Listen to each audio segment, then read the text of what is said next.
Note, I was almost 24 and living in the dorms as an advisor while in grad school. She had just turned 23. We have less than a year apart. She is not a child and neither am I. I was adopted before I was born and put into the arms of my adopted dads when I was an hour old, and my birth mom had disappeared from the hospital already. I grew up happy, I didn't want for anything, I was all successful and fine. It was all good in my hood. My birth mom recently arrived to my on-campus dorm with my younger birth sister because apparently my younger sister is pretty sick and needs a kidney and a lobe of liver to survive. We have the same father and so we're a blood match and we should be a perfect donation match as well, but that doesn't matter because I don't owe anyone crap and I'm not giving up parts of my body that I freaking need. Man, I blew the hell up. They were standing on my doorstep like they had some sort of a right to even find or speak to me, and I blew up. She had the audacity to bring her child who, if the number run right, was born almost exactly 10 months after me. She gave me up for adoption and then found me without my permission or consent because her child was sick and she thought that because I was her blood that she had the freaking right to ask me for parts of my body for her baby. If I wanted to give my kidney and a lobe of my liver away, I would. No need to turn up and try to guilt me. I screamed that she didn't have the right to ask me for anything, that she was disgusting, that I'd never met her in my life, yet she's here trying to ask me for parts of my body, that she was a waste, and that by having more children after she'd put me up for adoption, she'd gotten rid of the right to ask me for anything. Am I bitter about being adopted out? No, but I take offense to being hunted down and found by a woman who birthed me and then dipped. I had lots of issues from the fact that she drank during her pregnancy with me, and now that I'm older, I've shaken them off. My birth sister said I'm dying and I said, that sounds like a personal issue, shut my door, called campus police, and then put all of my social media to private and locked everything down. No need to have anyone else trying to find me. I recently told my dads and they said that I was the idiot because I shouldn't have blown up, but she was the bigger A because she arrived from Atlanta, where I was born and where she lived, to UC Berkeley, where I go to school, with no heads up to anyone. I've also been getting messages from my birth family begging me to reconsider and sending me long letters, but I don't care, I need those parts of my body, and I don't owe anyone anything. If anyone is wondering how they found me, I'm a college blogger and I have a social media filled with information about me. It wouldn't be hard to find me at all. This happened back in September of 2019 and I'm not sure what's happened to them since then because I blocked and have cut them all off. Not the idiot.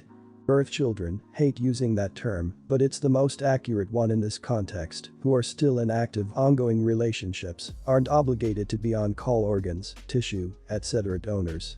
A child they put for adoption years ago certainly isn't.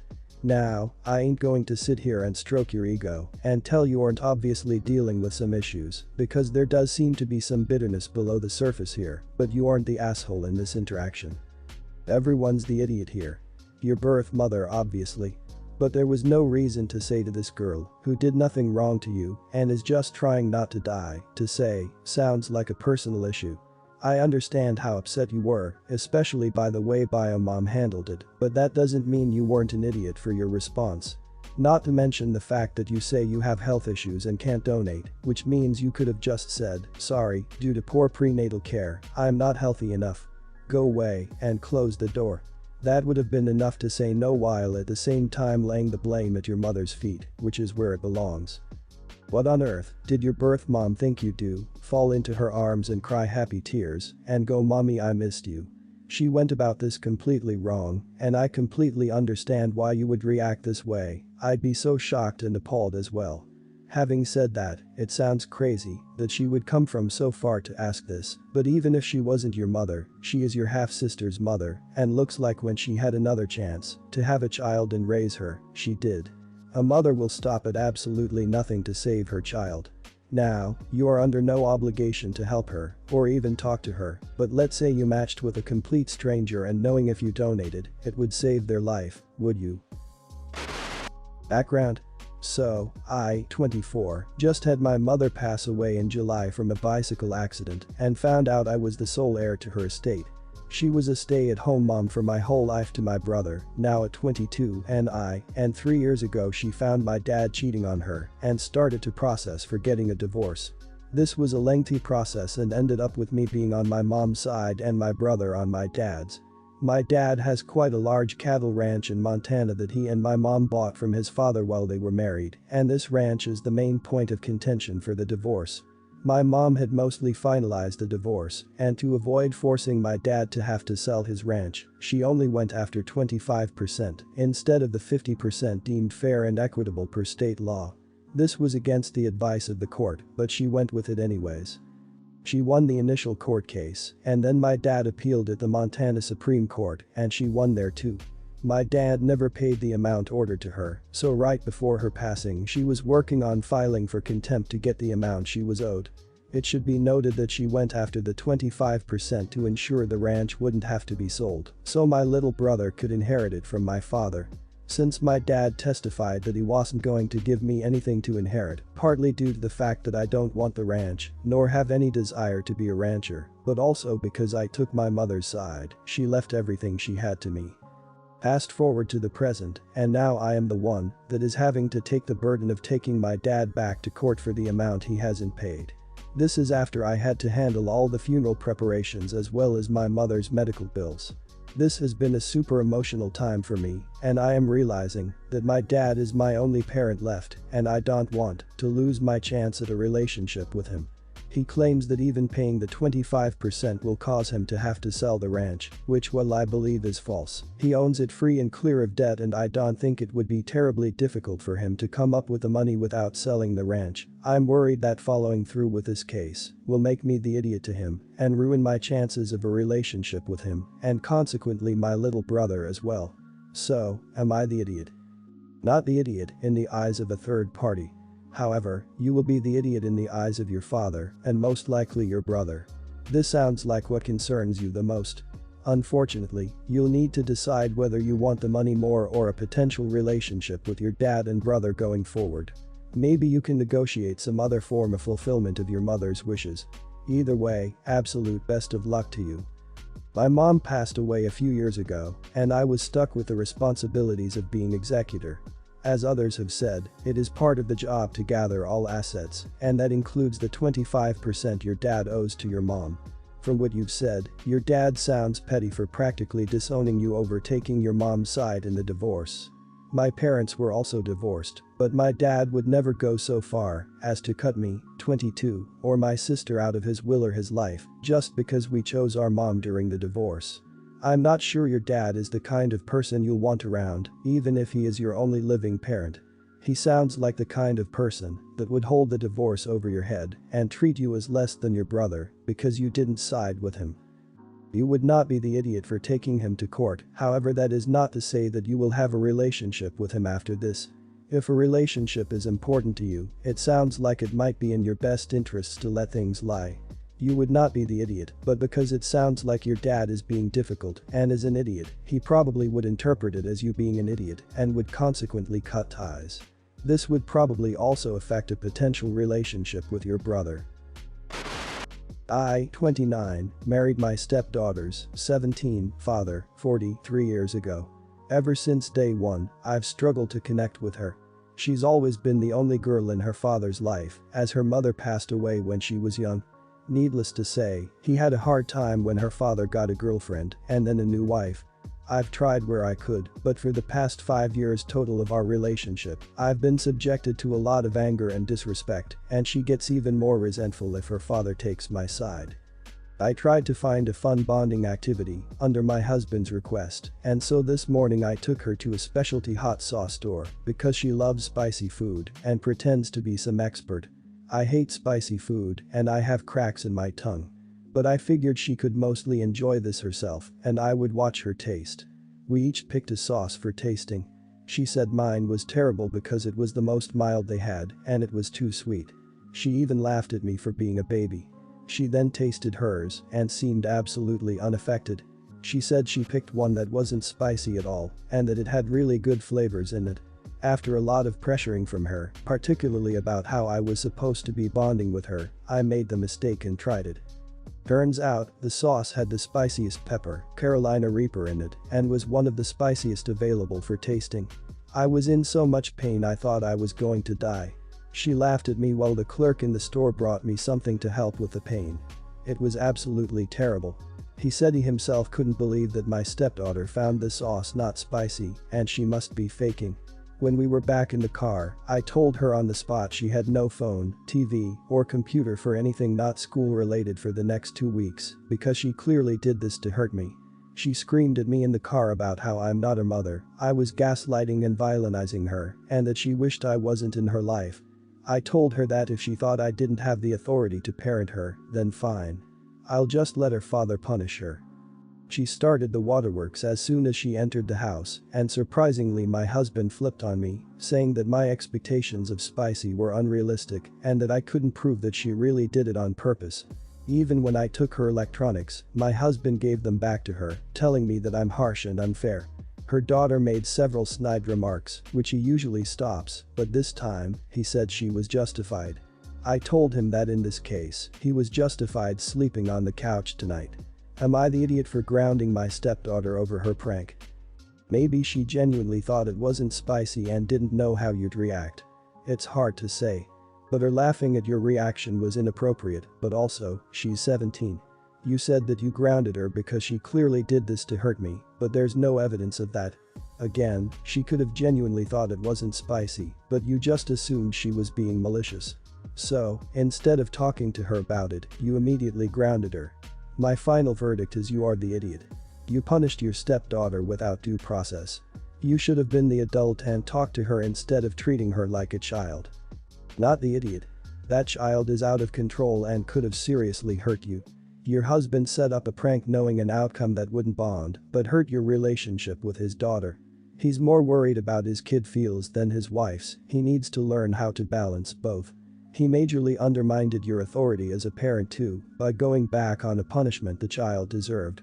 He even let the child mock you, he's showing how little he respects you. Need to look at leaving the relationship or family therapy. Your husband manipulated you, he and his daughter caused you physical pain intentionally, and then he gaslit you claiming you couldn't know she'd done it on purpose when he specifically knew she did and he'd planned it. He berated you and actively encouraged his daughter to insult you by saying you deserved it when he knew all along you were right. And you're also right to wonder how often he's been behind conflicts between you and your stepdaughter. This is not a healthy marriage, the lying alone would be a major problem. It's clear this man doesn't respect or care about you. Please don't fall for whatever he does next to make up. Read about the cycle of abuse. Identify any other times it's applied in your marriage. If you find that you are living that pattern, please get out. I've been dating a guy for 2 months. Throughout this time I've felt like I'm on an emotional rollercoaster. Sometimes he's in a great mood, is affectionate and nice, but others he is very cold, distant, and moody. He often rants on text message about things that are annoying him or stressing him out, and I've always listened and given him space to vent.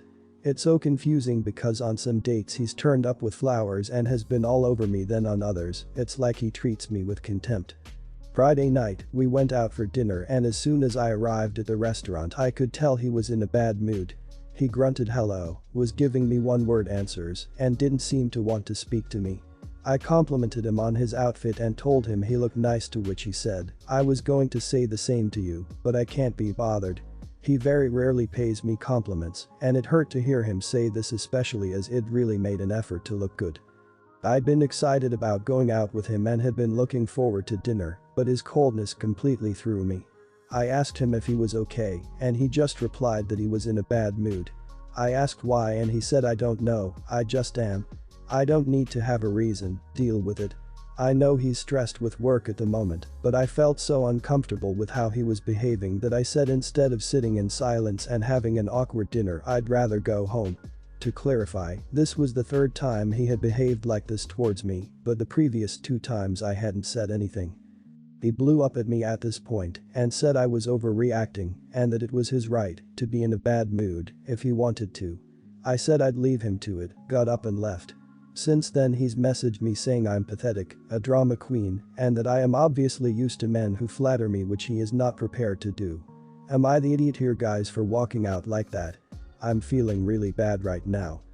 Not the idiot. You actually do need a reason to be in a bad mood, and if he doesn't have one, he is the one who needs to get over it, not you. It's unfair of him to just expect you to sit there in his bad energy when he won't even have the decency to give you a reason, talk about it, or make any attempt to feel happier. On a freaking date night too. He is an absolute man-child, he is pathetic, and you should get out of there as soon as possible. What a self-absorbed man-child. No, he obviously doesn't need a reason to be in a bad mood, but that also doesn't mean that you have to endure him acting like an idiot to you. When decent people recognize that they're crabby or prickly, they try to disengage when they know they're liable to be jerks to other people. He can go play some video games or watch a movie or something that doesn't require him to interact with other people if he's so bad at self-restraint when he's feeling bad. This guy is throwing off all the red flags my husband did. I ignored them, married him, and the physical abuse started on our honeymoon. I got confused by his love bombing and allowed it to get to punching my head and pushing me down while pregnant before I realized just what was happening. Your boyfriend is either a narcissist or a sociopath, and I suggest you run, not walk, away from that trauma waiting to happen. My husband and I have 2 children. I own our apartment outright and inherited a 5-bedroom 3-bathroom house. I had no use for it and rented it out to a family with 3 children. The house comes with a beautiful pool, so I asked for only half the market rent with the agreement that we could use the pool if we give 24-hour notice. This worked beautifully for both parties. My tenants were happy because they could live in what is basically a mansion for very little money, and I was happy because my tenants took good care of it. My husband and I are now expecting babies number 3 and 4, yes, twins. I have entered the 2nd trimester, and we have come to the conclusion that our 2-bedroom apartment will be too small for us.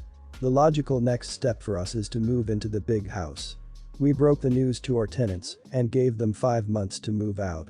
We didn't expect them to be thrilled, but we thought that they'd accept our decision. Unfortunately, they didn't. There was yelling, tears, and threats of legal action. Now legally we're in the clear, but we are wondering if morally we are the arseholes for wanting to move into the big house. Not the idiot. But I've been on the kicked out side of things my entire life, always look after the place, clean well, etc., no parties or noises. And it's lame, every time, regardless of reason, and it pushes you back financially 3 years every time, and happens sometimes yearly. Some landlords kick you out cause they want to jack up the rent and didn't do it the legal way cause they were lazy and site renovations. Some kick you out because their partner got the I want to remodel a house itch. Some kick you out because they are serial house flippers and lied to you when they said they wanted long-term renters. I had a house I loved renting. I would have stayed there for a long time. The owners told me they weren't renewing my lease because they wanted to give the place to their daughter to live in. That was fine. I was sad, but it's their house, they can do whatever they want with it. Everyone was polite about it. I moved down the street, life went on. Same thing, it's your house. That's the downside of renting. After the terms of the lease are up, you have no idea if you're going to be able to stay or even afford that place anymore. I've been the tenant in this situation, although it was just a house and no special deal. The owners notified us with 1 month notice that they were moving back, so we just packed up and moved. No big deal. They owned the house, we did not, so they got to move back. I hate when people like your tenants make a terrible fuss, because that just means that you won't offer that kind of sweet deal again to others, because who wants to deal with that kind of mess, and you'll tell your story, and folks who hear it will think twice about offering a sweet deal, so these tenants don't get what they want, and they ruin it for the rest of us.